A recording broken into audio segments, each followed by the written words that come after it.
2028 সালের এপ্রিল মাসের আগেই বিএনপি সরকারকে বিদায় নেওয়া লাগতে পারে। বিএনপি সরকার বাধ্য হতে পারে ক্ষমতা ছেড়ে দিতে, অথবা তাদের ক্ষমতা চলে যেতে পারে। নিয়মতান্ত্রিকভাবে বিএনপির ক্ষমতা চলে যেতে পারে, নিয়মতান্ত্রিকভাবে তাদেরকে মিড টার্ম ইলেকশন দিতে বাধ্য হতে পারে তারা।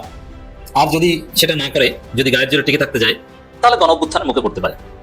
এই জন্য আমার প্রেডিকশন যে বিএনপির মেয়াদ 2028 সালের এপ্রিল পর্যন্ত। আমাদের মহামান্য রাষ্ট্রপতি শ্রদ্ধেয় বড় ভাই জনাব আল্লামা শাহাবুদ্দিন চুপ্পু, এই মহান ব্যক্তি বিএনপিকে জয় বাংলা করে দেবেন। হাইকোর্ট থেকে একটি রুল জারি করা হয়েছে, জুলাই সনদ কেন অবৈধ নয়। এই রুল জানতে চাওয়া হয়েছে কার কাছ থেকে? ইলেকশন কমিশন, তারপরে যারা সংস্কার কমিশনের এই জুলাই সনদ বাস্তবায়ন কমিটিতে যারা ছিলেন, কেন জুলাই সনদ অবৈধ নয়। তার মানে জুলাই সনদ অবৈধ, হাইকোর্ট এটি মনে করছে। তো এখানে আমাদের একটা প্রশ্ন, হাইকোর্ট যেহেতু জুলাই সনদ অবৈধ মনে করছে এবং এই মর্মে রুলও জারি করেছে, এখন তারা যাদেরকে বাদী করেছে, যাদের কাছে এই রুলটা জানতে চেয়েছে, তো এটা তো তাদের কাছে জানতে চাইবে কেন? আমরা যারা ভোট দিয়েছি, ভোট দিয়েছি, প্রায় 5 কোটি ভোটার, এই 5 কোটি ভোটারের কাছে জানতে চাইবে যে তোমরা কেন ভোট দিলে, জুলাই সনদ বাস্তবায়নের পক্ষে কেন তোমরা তোমাদের মতামত দিলে, তোমরা কেন ভোটকে জয়যুক্ত করলে, যেটা টোটাল ভোটারের 50%-এর উপরে, অর্থাৎ 66%। আপনারা দেখেন এই গণভোট বিএনপি আব্বা বলে মানবো। আমরা যারা গণভোটের পক্ষে কাজ করছি, যারা ভোটে ক্যাম্পেইন করছে, এদের সবার বয়স 15 থেকে 35 বছরের ভিতরে। এই ফলাফলের সাথে যদি একটা খেলতে আসে, সে নিজে খেলোয়াড় ফুটবল হয়ে যাবো, তারা নিয়ে সবাই খেলবো।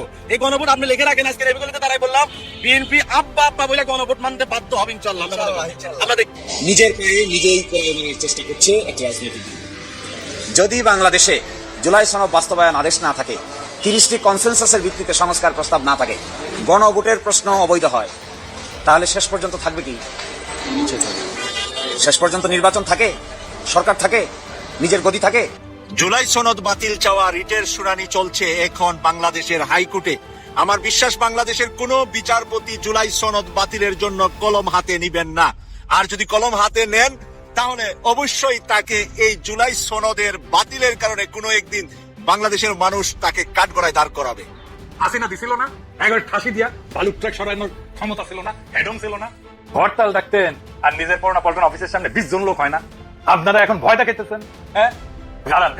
আগামী 12 তারিখে জাতীয় সংসদের প্রথম অধিবেশন বসবে, এই নবনির্বাচিত সংসদের। সেখানে সংসদ সদস্য হিসেবে আমরা যারা শপথ গ্রহণ করেছি, তারা সংসদ সদস্য হিসেবে যোগদান করব।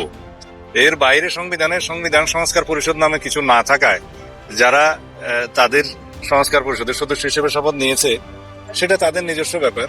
এটা কি নিজের পায়ে নিজের কুড়াল মারা না? কেন ওনারা এই বাধ্য হচ্ছে নিজের পায়ে নিজের কুড়াল মারতে? কোন চাপ আছে কিনা, এটা কিন্তু ভাবার ব্যাপার। কারণ ওনারা তো সিদ্ধান্ত নেয় অন্যের ইশারায়, এটা তো আগেই আমরা প্রমাণ পাইছি।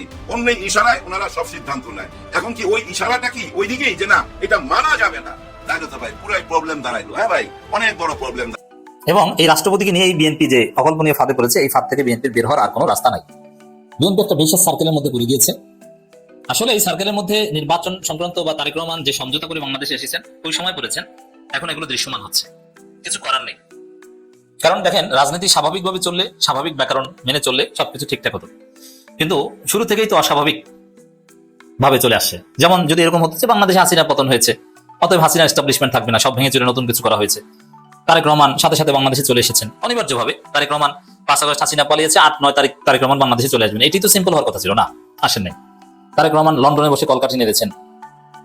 এরপরে এক পর্যায়ে তার মা অসুস্থ, তিনি দেশে আসতে পারছেন না, বললেন যে দেশে আসাটা এটা আমার একক অবারিত সিদ্ধান্ত নয়।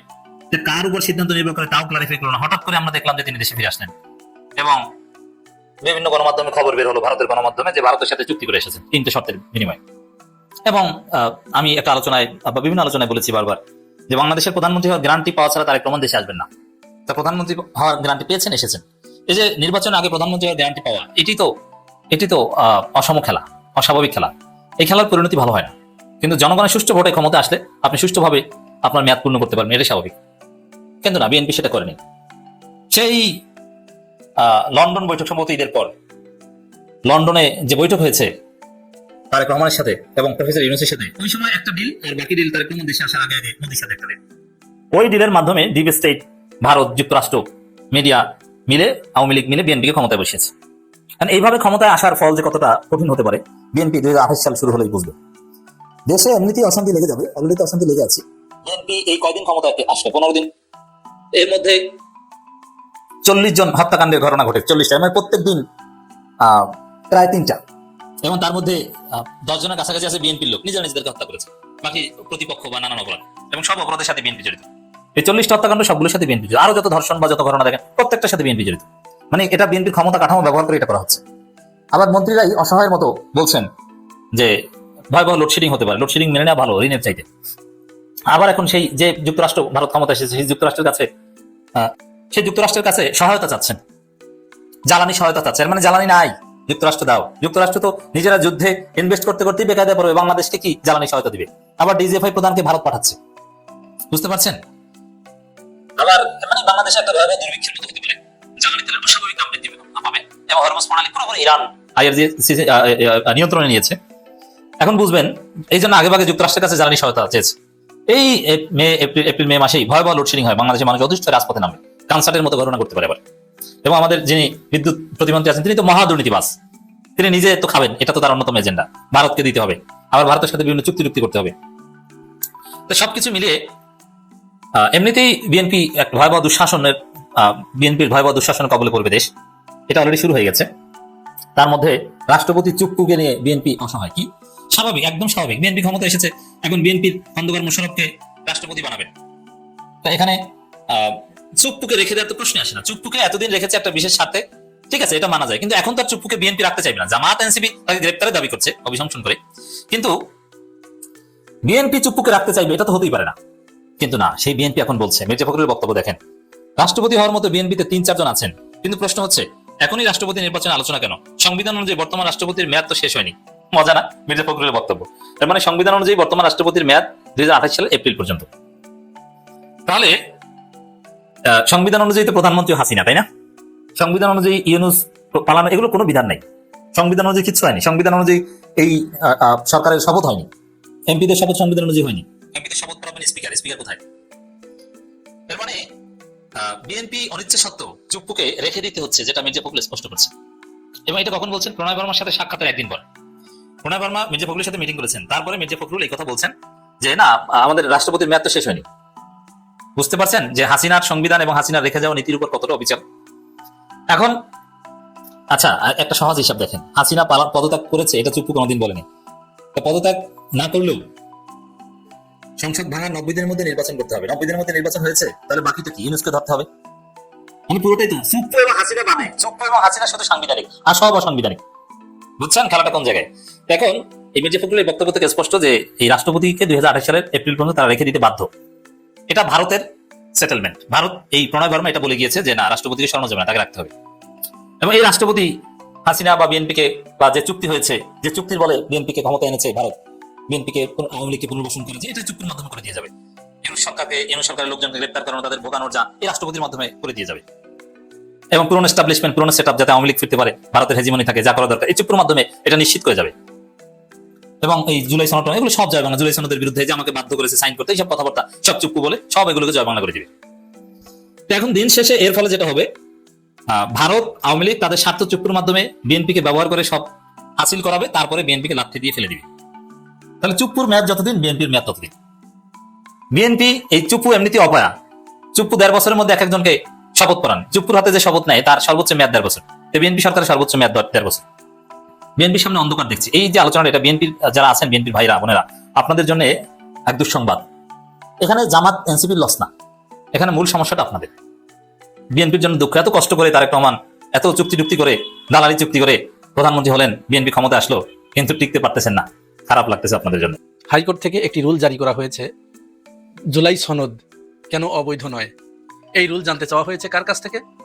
ইলেকশন কমিশন, তারপরে যারা সংস্কার কমিশনের এই জুলাই সনদ বাস্তবায়ন কমিটিতে যারা ছিলেন, যে কেন জুলাই সনদ অবৈধ নয়, তার মানে জুলাই সনদ অবৈধ, হাইকোর্ট এটি মনে করছে। তো এখানে আমাদের একটা প্রশ্ন, হাইকোর্ট যেহেতু জুলাই সনদ অবৈধ মনে করছে এবং এই মর্মে রুলও জারি করেছে, এখন তারা যাদেরকে বাদী করেছে, যাদের কাছে এই রুলটা জানতে চেয়েছে, তো এটা তো তাদের কাছে জানতে চাইবে কেন?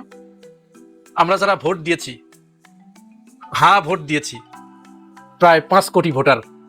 এই 5 কোটি ভোটারের কাছে জানতে চাইবে যে তোমরা কেন ভোট দিলে, জুলাই সনদ বাস্তবায়নের পক্ষে কেন তোমরা তোমাদের মতামত দিলে, তোমরা কেন হ্যাঁ ভোটকে জয়যুক্ত করলে, যেটা টোটাল ভোটারের 50%-এর উপরে, অর্থাৎ 66%। তাদের একটা রায়কে বৃদ্ধাঙ্গুলি দেখিয়ে হাইকোর্ট এই রুল জারি করেছে। আমরা আগেই ভেবেছিলাম, জানতাম এটি, যেহেতু এই বিষয়টাকে আদালতের কাছে নিয়ে যাওয়া হয়েছে, আদালতের কাছে নিয়ে যাওয়া মানেই আমাদের বাংলাদেশের আদালত সবসময় শাসক দলের মুখের দিকে চেয়ে থাকে। আমরা শেখ হাসিনার আমলে এটি দেখেছি।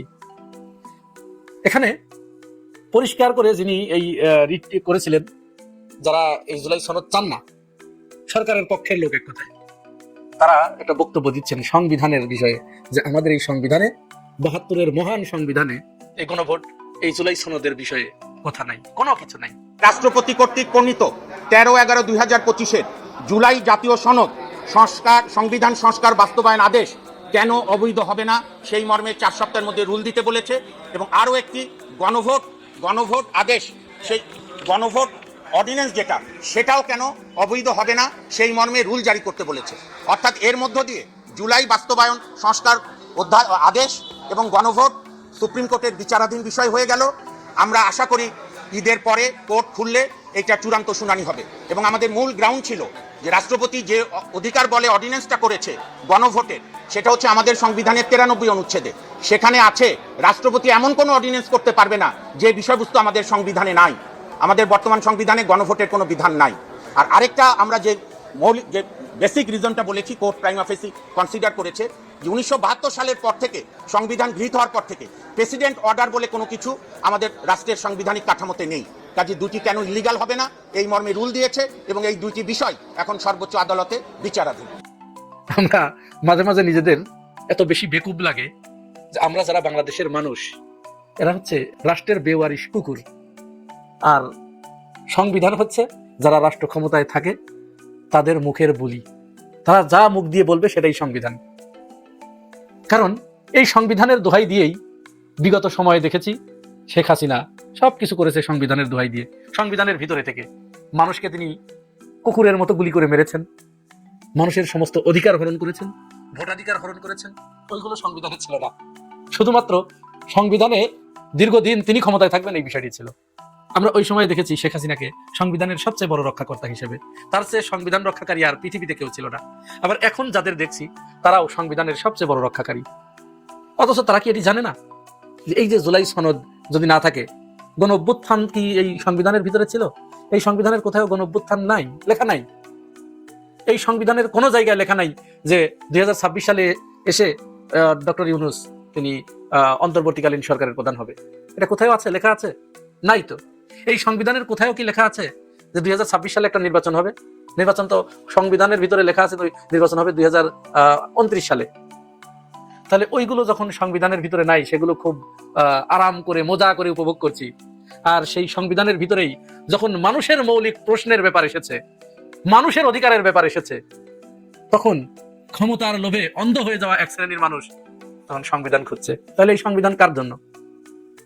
এই সংবিধান তো তাহলে দেখছি স্পষ্টভাবে জনগণের বিপক্ষে অবস্থান নিয়েছে। তাহলে যে সংবিধান জনগণের বিপক্ষে অবস্থান নেয়, সেটা দিয়ে জনগণ কি করবে? ওটা কি প্রতিদিন ধুয়ে ধুয়ে পানি খাবে? কোনটা করবে? একটা গল্প মনে পড়ে যায়, আমাদের মুরব্বীদের মুখে শুনেছিলাম, আমাদের এই সমাজে যারা বিশেষ করে ক্ষমতার কাছাকাছি থাকেন, তারা ক্ষমতার মোহে এত বেশি অন্ধ হয়ে যায় এবং এত ধূর্ত হয়ে যায় যে তারা ওই যে কোনো একটা পুস্তকের দোহাই দিয়ে তাদের সমস্ত আকাম কুকাম জারি রাখে। গল্পটা এরকম, গ্রামের একজন হতদরিদ্র মানুষ আর একজনের কাছে, ওই গ্রামের মক্কেল সাইজের, অর্থাৎ যিনি ক্ষমতা ব্যবহার করেন, পাওয়ার এক্সারসাইজ করেন, তার কাছে কিছু টাকা পাবেন, টাকা ধার দিয়েছিলেন। তো উনি তো টাকা আর ফেরত দেয় না, বিভিন্ন অজুহাত, কাল বাহানা, এর বাহানা, ওর বাহানা, এর সুতো, ওর সুতো, এ গ্রন্থের সুতো, ও গ্রন্থের সুতো, এরকম দিয়ে টাকা আর দেয় না। পরে এই হতদরিদ্র মানুষ একদিন যে বলছে যে বাজান, আপনি আমার টাকাটা দেবেন কিনা বলেন। তো উনি বলছে যে আমি তো তোমার টাকা দিয়ে দিয়েছি, তুমি মিথ্যা কথা বলো, তোমাকে তো আমি টাকা দিয়ে দিয়েছি। তো বলে কবে টাকা দিলে? তুমি তোমার টাকা দাও নাই বাজান। বলছে আমি তোমার টাকা দিয়েছি, এটা আমি পবিত্র কোরআন স্পর্শ করে বলতে পারি। এর চেয়ে বড় কথা আছে? কোরআন স্পর্শ করে যদি আমি বলি, তাহলে কি তুমি বিশ্বাস করবে যে আমি তোমার টাকা ফেরত দিয়েছি? গ্রামের সাধারণ মানুষ, ধর্মভীরু মানুষ, কোথায় আমি বিশ্বাস করবো? তো তাহলে ঠিক অমুক দিন একটা দিন ঠিক হলো, অমুক দিন গ্রামের সমস্ত লোকের সামনে আমি কোরআন শরীফ মাথায় দিয়ে বলবো যে আমি তোমাকে টাকা দিয়ে দিয়েছি। আচ্ছা ঠিক আছে, তাই হোক। নির্ধারিত দিনে অনেক লোক জড়ো হয়েছে। জড়ো হওয়ার পরে এই যে মাতব্বর কি করেছে, একটা বাঁশের লাঠি, বাঁশের চোঙ যারা আপনারা গ্রামে দেখেছেন, বাঁশের একটা লাঠির ভিতরে যে পরিমাণ টাকা উনি পাবেন সেই টাকাগুলো ভাঁজ করে ওই বাঁশের লাঠির ভিতরে ঢুকিয়েছে নিচের দিকে। ঢোকানোর পরে তখন ওই বাঁশের লাঠিটা ওই মুরব্বীর হাতে দিয়ে বলছে যে আমি কোরআন শরীফ মাথায় নিয়ে বলছি যে তোমাকে টাকা দিয়ে দিয়েছি, তার আগে তুমি আমার এই লাঠিটা ধরো, নাও লাঠি ধরো। তো যিনি টাকা পাবেন তিনি লাঠিটা ধরেছেন। ধরার পরে এবার ওই ধূর্ত শেয়াল কোরআন শরীফ মাথার উপরে রেখে বলছে, এই যে আল্লাহর কোরআন আমি মাথার উপরে নিয়ে বলছি আমি তোমাকে টাকা দিয়ে দিয়েছি। এবার উনি বলছে ঠিক আছে, আপনি যেহেতু টাকা দিয়ে দিয়েছেন তাহলে আমার আর কোনো কথা নেই, আমি মেনে নিলাম, আমি টাকা পেয়েছি। এবার গ্রামের সমস্ত লোক ধরেছে যে না, আপনাকেও বলতে হবে আপনি টাকা পেয়েছেন কিনা, আপনি টাকা পাওয়ার পরেও কেন আপনি অসত্য কথা বললেন, মাতব্বর সাহেবকে আপনি অপমান করলেন। তো উনি তখন বলছে যে আমি তো টাকা পাই নাই, আমাকে উনি টাকা দেয় নাই। তোমাকে টাকা দেয় নাই, তাহলে তুমিও কোরআন শরীফ মাথায় দিয়ে বলো। তখন উনিও কোরআন শরীফ মাথায় দিয়ে বললেন যে উনি আমাকে টাকা দেন নাই, আমি ওনার টাকা পাই নাই। তাহলে কি বুঝলেন এখানে আপনারা? উনি তো টাকা পান নাই, কিন্তু এই যে ক্ষমতার চর্চা যারা করেন, যারা ধূর্ত, এই ধূর্তগুলো কোরআন শরীফও হাতে নিলেন, ওনাকে টাকাও দিয়ে দিলেন বাঁশের লাঠির ভিতরে, পরে টাকা তো নিয়ে নিলেন। আমরা গভীর উদ্বেগের সাথে দেখে আসছি শেখ হাসিনার সময়ে, শেখ হাসিনা যখন সংবিধানের দোহাই দিয়েছে এইভাবে, তখন ওই ধূর্তদের মতো বলেছে হ্যাঁ এটা সংবিধানের ভিতরে আছে, এই যে সংবিধান নাও দেখো, এর ভিতরে খুলে খুলে দেখো। তার নিজের মতো বয়ান সেখানে লিপিবদ্ধ করেছে। আবার এখন যারা, তারাও ঠিক একই কাজ, ওই সংবিধান, এই যে সংবিধানের ভিতরে এটা নাই ওইটা নাই, অথচ ওই সংবিধানের ভিতরেই যা বলছে যে এটা নাই এবং যেটা ভোগ করছে সেটাও কিন্তু ওই সংবিধানের ভিতরেই নাই। এই হলো আমাদের দেশের অবস্থা। আসলে সংবিধান এ সমস্ত কিছুই না। পৃথিবীর সবচেয়ে গণতান্ত্রিক দেশ ব্রিটেন, সেখানে লিখিত কোনো সংবিধান নাই। সেখানে কি কোনোদিন দেখেছেন কাউকে, কোন সরকারকে জোর করে 17 বছর ক্ষমতায় থাকা, সে দেশের নাগরিককে কুকুরের মতো গুলি করে মারা, বিরোধী মতকে দমনের জন্য আয়নাঘর, গুম, খুন এগুলো তৈরি করা? কোনোদিন সে দেশে দেখেছেন একটা দল চাঁদাবাজি করে, এইভাবে সীমাহীন চাঁদাবাজি করে, লুটপাট করে, কেউ চাঁদা না দিলে তার বাড়িঘর ভাঙচুর করে, ব্যবসা প্রতিষ্ঠান ভাঙচুর করে, তাকে হত্যা করে? কোনোদিন দেখেছেন সেখানে যে বিরোধী দলের বিরোধী মতের মানুষের মেয়ে ছেলেদেরকে ঘর থেকে বের করে এনে ধর্ষণ করে, গলা কেটে হত্যা করে? এটা দেখেছেন? সেখানে কোনোদিন এই ধরনের এই সংবিধান সংবিধান সংবিধান এই জাতীয় কথা শুনেছেন? শোনেন নাই তো, শুনবেন না। কিন্তু আমাদের দেশে সবচেয়ে বেশি সংবিধানের দোহাই দেওয়া হয় এই বাংলাদেশে, এবং এই বাংলাদেশের মানুষই সবচেয়ে বেশি সংবিধানের চাপায় পরিপিষ্ট হয়। আরেকটা যুদ্ধ শুরু হতে যাচ্ছে। জুলাই সনদ এই মুহূর্তে কেন অবৈধ হবে না, এটার জবাব চাইছে আদালত। আরে ব্যাপারটা কেমন হয়ে গেল না, চোরের কয় চুরি কর, গৃহস্থের কয় সজাগ থাক। ওনারা তো বললো আমরা জুলাইয়ের সাথে আছি, ওদিকে আবার দেখেন ওনাদের পক্ষ হইয়া আইনি লড়াইতে নেমে গেছে জুলাই সনদকে অবৈধ ঘোষণা করার জন্য। কেমন হয়ে গেল ব্যাপারটা, তাই না? সালাউদ্দিন সাহেব নিজে কি বলে দেখেন, ওনার মুখে শুনেন। তাদেরকে আইনি সুরক্ষা দিতে হবে এবং সাংবিধানিক সুরক্ষা দিতে হবে। জুলাই জাতীয় সনদের আইনি স্বীকৃতি দিতে হবে, সাংবিধানিক স্বীকৃতি দিতে হবে। এই সমস্ত অঙ্গীকার আমরা সই করেছি এবং অঙ্গীকারবদ্ধ রয়েছি। তার আলোকেই আমরা যা কিছু সিদ্ধান্ত নিয়ে নেব। দেখছেন, ওনার নিজের মুখে তো বললো, তাই না? এবং ওনারা সবাই কিন্তু মেনে নিছে ব্যাপারটা, এটাই আমরা জানি। কিন্তু ভিতরে ভিতরে ওই যে চোরের কয় চুরি কর, গৃহস্থের কয় সজাগ থাক, এই চোরের কয় চুরি কর, গৃহস্থ সজাগ থাক, এইটুকু আমরা জানি। কিন্তু এর পরের টুক কি আমরা জানি? না, এর পরের টুক জানি না। এর পরের টুক কি জানেন? এক চেয়ারম্যান ডাবের বাগান দেখায় এক চোরের বলতেছে এটা রাইতের বেলা সাফ করে দে, আমার অর্ধেক দিস, ঠিক আছে? আবার গৃহস্থেরা যা বলছে তোমার কিন্তু আজকে ডাব চুরি হয়ে যাবে, খুব সাবধান। মানে ভালো সাজতেছে, ওই চোরের ধরাই দিবে, সে ভালো সাজবে। গল্পটা কিন্তু এইটুকু আমরা জানি। কিন্তু আসল ঘটনা কি জানেন? ওই চোর কিন্তু একা চুরি করতে যায়নি, দুজন গেছে। একজন ডাব গাছে উঠছে, আরেকজন লুকায়া বসা রয়েছে। যখনই ডাব গাছে উঠছে, গেছে তো আগে থেকেই জানে চোর আসবে, তাড়াতাড়ি লাঠি টাঠি নিয়ে দৌড়ে আইসা টর্চ লাইট মারছে। ওই যে গাছের মধ্যে দেখা যায় চোর, টর্চ মেরে বলতেছে নিচে নাম, নিচে নাম। চোর কি নিচে নামবে? নামে নাই, কারণ ওই যে আরেকজনকে রাখা গেছে নিচে। সে কি করছে জানেন? গৃহস্থের ঘরে যায় আগুন লাগাই দিছে, ধাও ধাও করে আগুন জ্বলা উঠছে। গৃহস্থ ঘর বাঁচাইবো না ওই ডাব বাঁচাইবো, ঘরের দিকে দৌড় দিছে। চোর নাইমা ডাবটা নিয়ে দুই ভাই, মানে চোরে চোরে খালতো ভাই, দুই ভাই হাইটা চলে গেছে। কেন কথাটা বললাম? ওই যে গৃহস্থরা যদি সজাগ থাকতে বলেন আর এদিক দিয়ে যদি বলেন সব থেকে আমরা ঠিক আছি আর ওদিকে যদি বলেন আদালতে যায় যে না এটা বৈধ না, তাহলে ভাই ওরকম একটা আগুন লাগাই দিয়া কেউ পার পাইয়া যাবে। ওই চোরের ঘটনা হবে ভাই, হ্যাঁ ওই চোরের ঘটনা হবে। আপনি এদিক দিয়ে ধরতে যাবেন দেখবেন ওদিক দিয়ে আগুন লেগে গেছে, এরকম ঘটনা ঘটে যেতে পারে। এটা কোনো কথা হইলো? এইভাবে আপনারা অস্বীকার যাবেন, কেউ কল্পনাই করতে পারে নাই। আসলে হয়েছে কি জানেন, ওই যে প্রথমের দিকে একটা পত্রিকার কথা আপনাদের মনে আছে, আনন্দবাজার পত্রিকা, ওই পত্রিকায় 3টা কথা লেখছিল কিন্তু। একটা ছিল এই জুলাইয়ের সাথে যারা জড়িত আছে তাদেরকে দাবাইতে হবে, দাবায় রাখতে হবে। আরেকটা ছিল আওয়ামী লীগের যারা জেলের বন্দি টন্দি আছে তাদেরকে ছাড়তে হবে এবং আওয়ামী লীগকে রাজনীতি করার সুযোগ করে দিতে হবে, এরকম কিছু ইঙ্গিত টিঙ্গিত দিছে। এটা নিয়ে অনেক রকম কথাবার্তা হয়েছে চারিদিকে। আমার বিশ্বাস করতে ইচ্ছা করে নাই, কেন জানেন, যে ভাই এগুলো বানায় টানায় লেখে আলোচনার জন্য। কিন্তু বর্তমানে আইসা কার্যক্রমে দেখতেছি ওই কথাগুলোই তো সত্য। তখন ওগুলার গুজব মনে করছিলাম। গতকাল পর্যন্ত তো আমার ধারণা ছিল না না ওনারা এত বড় বেইমানি করতে পারে না, তাই না? এটা কি করে সম্ভব হয় বলেন? যাদের কারণে সবাই আজকে রাজনীতি করতে পারতেছে, নির্বাচন করতে পারলো, যার যার ঘরে ফেরত আসলো, তারা এখন বলতেছে জুলাই সনদ কেন অবৈধ ঘোষণা করা হবে না, সেটা নিয়ে আদালতে চলে গেছে। এখানেই শেষ না কিন্তু, এখানে শুধু ওই জুলাই সনদ না ভাই, ওই যে 30টা সংস্কার করছিল না, ওই 30টা সংস্কার কেন অবৈধ না সেটা নিয়েও কথা উঠছে। এখানে দেখেন গত সরকার যে এই সবাইকে নিয়ে, সব রাজনীতি দলকে নিয়ে যা কিছু সংস্কার করছে, এরকম 30টা সংস্কার কেন অবৈধ ঘোষণা করা হবে না? এটা বৈধ না, সোজা কথা। 4 সপ্তাহের জন্য এই সময় দিছে, এখন ধৈর্য নিতে পারেন এই 4 সপ্তাহ জুলাই সনদপত্র অবৈধ, এটা ধৈর্য নিতে পারেন। দেখেন ভাই ব্রাদার, আর 8-9 দিন পরেই তো সংসদ চালু হচ্ছে, তাই না? ওই সংসদের 8-9 দিনের জন্য অপেক্ষা করলো না, চলে গেল আইন আদালতের কাছে। এখন তো প্রশ্ন উঠতে পারে, তার মানে কি সব জায়গায় তো আপনাদের লোকজন বসায় দিচ্ছেন, আইন আদালত পাড়াও তো আপনাদের লোকজন বসায় দিচ্ছেন, এখন কি আপনারা সব নিজেদের মতো কইরা নিতে চান? মানে আপনারা তো এটা সঙ্গে না, আগে একবার বলছিলেন, এখন কি ওই কথাই ফেরত যাইতে চান? এটাই কি আপনাদের মনের কথা? সোজাসুজি পরিষ্কার বইলা দেন না ভাই। আমার মনে হয় মাননীয় প্রধানমন্ত্রী আপনি সোজাসুজি বইলা দেন যে না আমরা এটা মানি না, সোজাসুজি বইলা দেন। আপনারা বলতেছেন মানেন, আবার ওদিকে আদালতে যা আর্জি করতেছেন যে এটাকে যেন অবৈধ ঘোষণা করা হয় জুলাই সনদপত্রকে। কেমন হয়ে গেল ব্যাপারটা? আমরা তো ভাই পুরাই একদম বেকুব হয়ে গেলাম এখন। হ্যাঁ ভাই ব্রাদার, একটা বার খালি চোখ বন্ধ করে হিসাব করে দেখেন, এটা কি নিজের পায়ে নিজে কুড়াল মারা না? কেন ওনারা এই বাধ্য হচ্ছে নিজের পায়ে নিজের কুড়াল মারতে? কোন চাপ আছে কিনা এটা কিন্তু ভাবার ব্যাপার। কারণ ওনারা তো সিদ্ধান্ত নেয় অন্যের ইশারায়, এটা তো আগেই আমরা প্রমাণ পাইছি। অন্যের ইশারায় ওনারা সব সিদ্ধান্ত নেয়। এখন কি ওই ইশারাটা কি ওইদিকেই যে না এটা মানা যাবে না? তাইলে তো ভাই পুরাই প্রবলেম দাঁড়াইলো। হ্যাঁ ভাই, অনেক বড় প্রবলেম দাঁড়াইলো। বললাম না ইরানে যুদ্ধ চলতেছে, এখানেও ভাই যুদ্ধ শুরু হয়ে যাবে, কিন্তু ওই যুদ্ধ না যেটা সত্যিকারের ওই যে বন্দুক যুদ্ধ, তা না। এখানে শুরু হবে বাক যুদ্ধ, মিছিল, মিটিং, প্রতিবাদ। এটার প্রতিবাদ হবে ভাই, এটা কেউ মাইনা নিবে না তো, এত সোজা না ব্যাপারটা।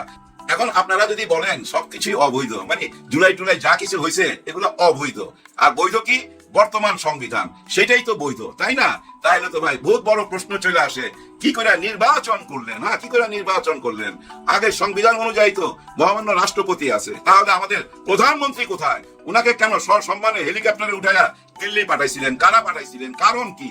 অনেক রকম প্রশ্ন চলে আসে। ওই সংবিধান অনুযায়ী তো উনি আমাদের প্রধানমন্ত্রী, তাই না? ওই সংবিধান অনুযায়ী বঙ্গবন্ধুর ছবি তো পিছনে লাগানোর কথা সব জায়গায়, সেটা কি হচ্ছে? হচ্ছে না। তার মানে কি সংবিধান অনুযায়ী কোনো কিছুই তো হয় নাই। সংবিধান অনুযায়ী তো নির্বাচন হওয়ার কথা 2029-এ, সেটাও তো হয় নাই। আপনারা সবকিছুই মাইনা নিলেন, আমাদের হ্যাঁ ভোটটা মাইনা নিবেন না। বাহ, কি চমৎকার আইডিয়া। 1/3 মেজরিটি পায় ওনারা সংসদে গেছে, যা ইচ্ছা তাই করতে পারবে, এই অঙ্কেতেই ওনারা আগাইতেছে। আগায় যান ভাই, আমরাও আছি, দেখতে থাকি না কি হয়। আগায় যান ভাই ব্রাদার, আগায় যান, কোনো অসুবিধা নাই।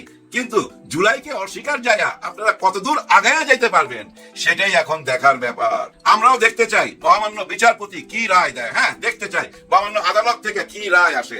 দেখেন এই যে মহামান্য রাষ্ট্রপতির সিগনেচার নিয়েই কিন্তু এই নির্বাচন হয়েছে, গণভোট হয়েছে। হ্যাঁ, এই হ্যাঁ ভোট, না ভোট, গণভোট এবং জাতীয় ভোট, তার আগে কিন্তু এই ছুপ্পু সাহেব সিগনেচার করছে। সবাই অনুমতি নিয়েই কিন্তু এই একসঙ্গে 2টা ভোট হয়েছে। আর একটা মাইনে নিবেন আর একটা অবৈধ করে দিলে ভাই ওইটাও তো অবৈধ হয়ে যায়, বর্তমান সরকারও অবৈধ হয়ে যায়। আইনকে যদি আপনারা নিজের পক্ষে এভাবে ব্যবহার করেন সেটা কিন্তু দৃষ্টিকটুর, দেখতে ভালো লাগবে না। গত সরকার কিন্তু এই আইনকে ব্যবহার করেই কিন্তু রাতে উঠে নিয়ে যাইতো, বন্দি করে রাখতো, গায়েব করে দিত, এবং যা কিছু করছে আইন বানায়াই করছে, এবং যা কিছু করছে এই আইন আদালতকে ব্যবহার করে করছে, প্রশাসনকে ব্যবহার করে করছে, খাকি পোশাক ব্যবহার করে করছে, এই তো করছে। একই কাজ যদি আপনারা করেন তাহলে কি ভাই সুখে শান্তিতে দেশ চালাতে পারবেন? না, সুখে শান্তিতে দেশ চালাতে পারবেন না। ঈদের পরে, এটা তো সংযমের মাস, রোজার মাস, যার জন্য হয়তো সবাই চুপচাপ আছে, কিন্তু ঈদের পর কি চুপচাপ থাকবে?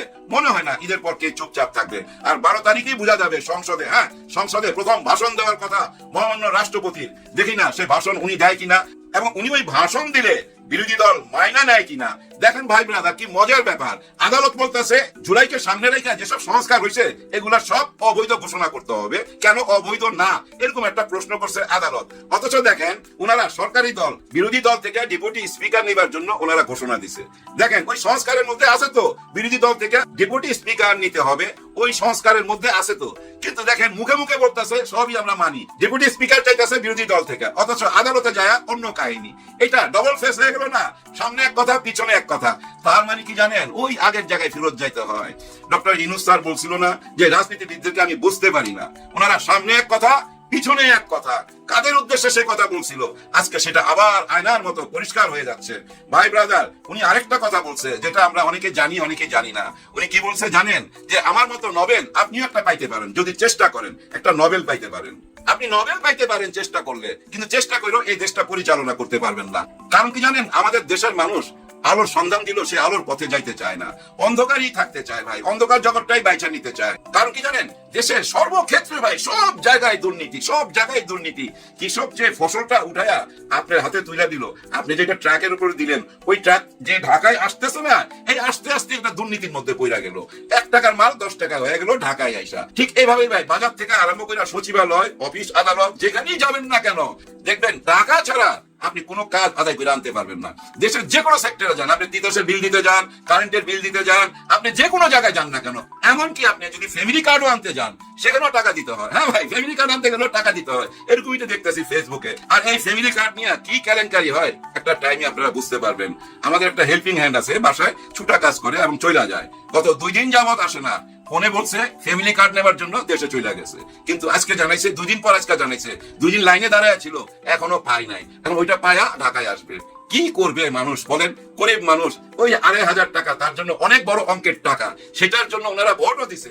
100 টাকায় 500 টাকায় তারা ভোট দেয় নাই, তারা মনে করছে 2,500 করে মাসে পামু, সারা জীবনই পামু, এটা যার জন্য ভোট দিছে। এখন দেখবেন এই ফ্যামিলি কার্ড নিয়ে অনেক কাহিনী বাইরে, যাই হোক যত কাহিনী বাইর হোক, সবচেয়ে বড় কাহিনী কোনটা জানেন? জুলাই সনদপত্র। জুলাই সনদপত্রের কাহিনী দি এন্ড কিন্তু এখনো লেখা হয় নাই।